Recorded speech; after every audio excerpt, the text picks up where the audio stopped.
Hi, I'm John Hazzard, and for me, it's all about food.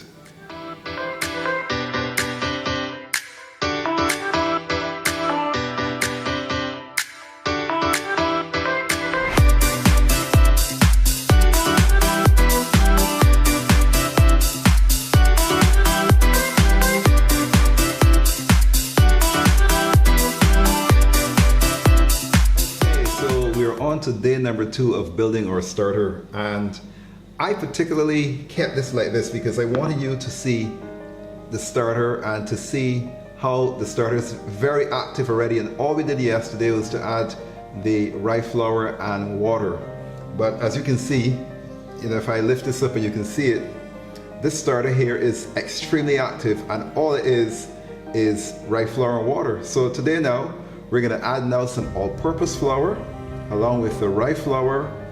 We're going to take some of the same starter as well too, and we're also going to add some more water for day 2. So what I had to do, because this container, as you can see, overflowed, what I had to do is I had to get a larger container. So I have this one here, but what I will do is I am actually going to purchase another container because what I have here is a bit too small. I'm going to put my scale on. Remember, we put our scale to grams and we're going to zero the scale, so I have it zeroed, and this is a little messy, so I'm going to take off this lid.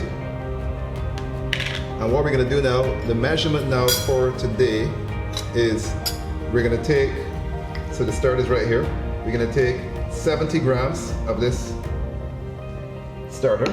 So again, I left this out at the table on room temperature, so we can take 70 grams of this and add into here. It's very mucky.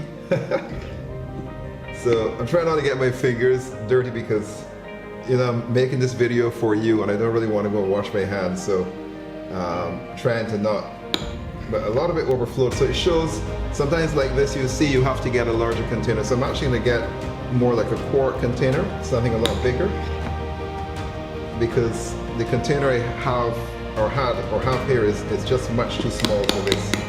So taking 40 grams of this, and then the remainder of it we're going to discard. So that's 64 grams right now. And let's see, almost there, 68. 70 grams. Okay, so that's 70 grams. We're now going to take 50 grams each, well, 50 grams of all-purpose flour. Let's get this open. And I'm also going to take some 50 grams of rye flour. So again, we zero our scale. So zero again. You can leave everything but just zero it. So we're adding now 50 grams of all-purpose flour to here. Right, almost there. It's 42 grams, 47. Just a small amount more. And we are almost there. Let's see, we just need a tidbit. Good, we have 50 grams. So we have our 50 grams of all-purpose flour, and now we're going to go back to our rye flour, which stimulates the growth of the starter, makes it really active. So now we're going to zero the scale again, and we're going to add now 50 grams of this rye flour to here. So again, we're at day number 2. So again, for day number 2, we did 70 grams of the starter from yesterday, which I left on the counter overnight, 24 hours, because it's about the same time in the morning. I'm making this right now actually.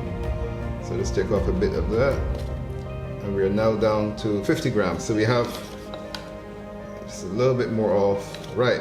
So good, so we have 50 grams of each flour, 50 grams all-purpose and 50 grams of the rye flour. Now we're going to zero the scale again, and we're going to add now our water, 85-degree Fahrenheit water, or lukewarm, but I'm using plain tap water. So we can now add 115 grams of this. And remember, our water adds it really quickly. You could use like a measuring cup with a spout, it's easier. I probably will use that in the coming days. I left this in this glass so you can see what's the contents of it. Good, so now we just, sometimes if you just want a little bit, you can just splash it, right, just like that, a little bit with your finger. So now we are at 115 grams of water.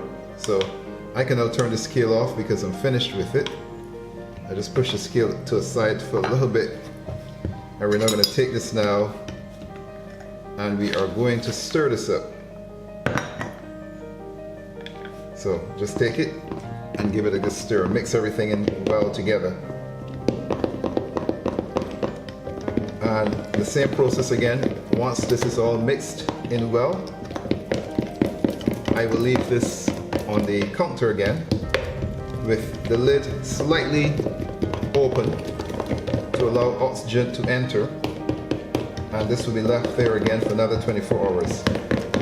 So again, as I said yesterday, the process is basically a period of 7 days. Then you have a starter which is built, and as long as you feed this every single day, this will last indefinitely. And this is what is going to be used to make our sourdough bread, which is what we will do at the culmination of this building, which is something I really want to show you, but again, this is a process. Oh good, so we have it all mixed in. So I think it's all mixed in really well. That's good. It's all mixed. And all we do now is just put the lid, and I'm going to leave this lid slightly ajar. Just slightly ajar, so I can let in some oxygen. And that's it. So there you have it. So again, the recipe was basically 70 grams of the starter, which we had from yesterday, 70 grams of this starter, and then it was 50 grams of all-purpose flour, 50 grams of the rye flour, Stone Ground Rye Flour we used as well yesterday, and 115 grams of water, 85 degrees Fahrenheit, lukewarm or tepid water. Mix it well, leave it overnight or at least for 24 hours. I'll come back at this again tomorrow, day 3, so I can show you the next process. So if you've enjoyed this video, please go ahead and like and subscribe, ring the bell, and again, I will see you tomorrow morning on All About Food.